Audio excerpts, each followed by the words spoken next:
APBD daerah ini kan tidak ada yang mandiri. Mereka kan mengambil dari pusat. Iya. Karena transferan gitu. Iya, transfer dari pusat kan. Karena nggak ada yang mandiri mereka ini. Nggak menyusul, masih nyenetek ke pusat lah itu kira-kira. Nah, ketika pusat mulai menghentikan itu, disuruh mandiri, mereka akan kelabakan juga daerah-daerah ini. Akhirnya mereka berpikir ada power of kepepet kan, salah satu jalan dengan teori model lamanya IMF kan, buat hutang oleh negara selesaikan sama pajak kan gitu. Jadi keruk sama pajak kan, jadi untuk mengembalikan, untuk membayar cicilan hutangan kita per hari ini kan, bunga hutang yang harus ditanggung oleh Pak Prabowo sebagai pemadam kebakarannya itu 600 triliun per tahun, ya kan? Artinya Bu Giva mau mempertegas bahwa kenaikan pajak di daerah itu implikasi sebenarnya adalah utang lama. Ya, utang lama yang ugal-ugalan itu, termasuk kereta cepat yang akan diselesaikan sama Pak Prabowo, ya kan? Terus Pak Prabowo ini kan sebagai presiden hari ini kan berupaya untuk mencari sumber-sumber baru itu.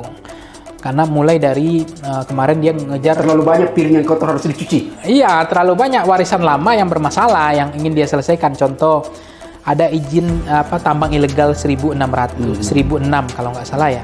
Itu kan bukan hari ini. Iya.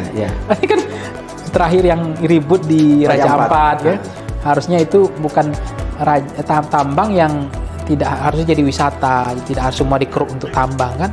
Terus itu semua peristiwa yang saling berkaitan. Jadi saya mencermatinya aneh saja kalau menyalahkan Pak Prabowo dalam konteks ini. Justru beban Presiden Prabowo itu berat sekali, complicated sebenarnya. Mulai dari kita lihat bagaimana hari ini kejaksaan begitu ambisiusnya kan, memamerkan harta sitaan rampasan perang kan.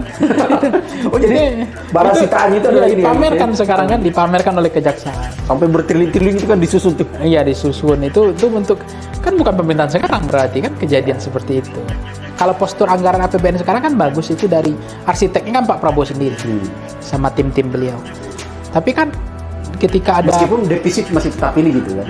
Tapi kan sekarang lebih lumayan bagus lah, stabil, lebih pertumbuhan lebih terjaga lah kan. Tapi intinya tantangannya berat, karena beratnya ini peristiwa yang saling keterkaitan dari masa lalu. Karena begini, 300 triliun itu kan ada penghematan kata Pak Prabowo.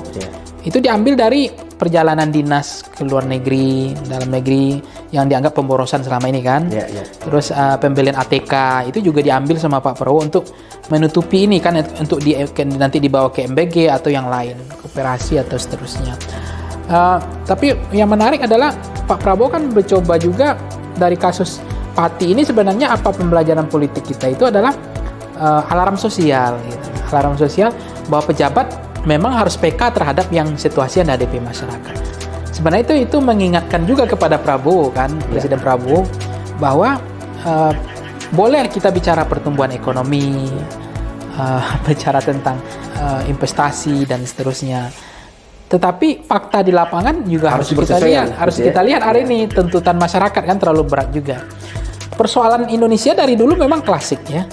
Pertama pasti kalau hasil surveinya Voxpol itu Pak Sam ya, selalu lapangan pekerjaan susah, pengangguran, ya terus yang susah itu juga jalan yang rusak, infrastruktur rusak. Itu persoalan pokok, ya tulang punggungnya masalah lah di Indonesia. Kalau belanja masalah itu yang paling besar. Setiap kali survei begitu. Persoalan sosial itu pun terulang sekarang kan. Tapi yang dulu One Piece nggak berkibar, sekarang berkibar.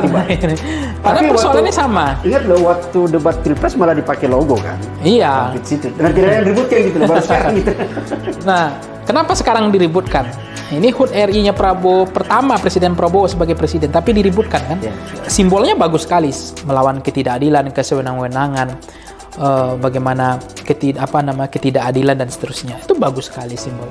Cuma saya ingin katakan begini, apakah di era Pak Jokowi barang-barang stabil? Barang juga naik, cuma celana pendek aja nggak naik di era itu.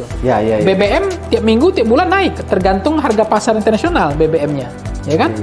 Terus pajak naik juga. Dan meskipun harga di global sudah turun, di sini tetap stabil. Iya, tetap stabil. Waktu itu protes orang kan, karena kan market kan harga pasar kalau dunia. Kalau naik, dia ikut naik. Tapi naik kalau kan begitu. Turun, di sini tidak. Ya kan mekanisme Adam Smith naik pasar lah ya. Tapi begitu di sini nggak adil kan, nggak fair kan. Begitu sana naik, dia naikin di sini. Begitu di sana turun, minyak dunia turun, dia nggak turunin. Itu rakyat nggak protes loh. Jadi baik sekali ke Jokowi masyarakat Indonesia ini. Tapi ke Prabowo agak pemarah gitu loh. Saya melihatnya begitu, agak aneh sih. Atau memang masyarakatnya kehilangan akal sehat juga, atau masyarakatnya mulai kritis gitu, melihat situasi ini mulai sadar, tapi agak telat gitu.